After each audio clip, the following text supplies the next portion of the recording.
Okay, thank you very much for that question. I've always been, so Foreign Threads is the sister company of Foreign Solutions, digital marketing agency.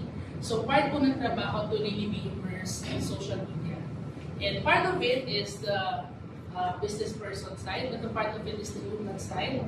That you see someone post about being pregnant, and then 3 comments later it becomes about a war on abortion, or bakit ang agaw mo na pa-contest, ganyan. And sometimes, I hope that you're all familiar with, no? It drives people to do things offline. May effect siya offline.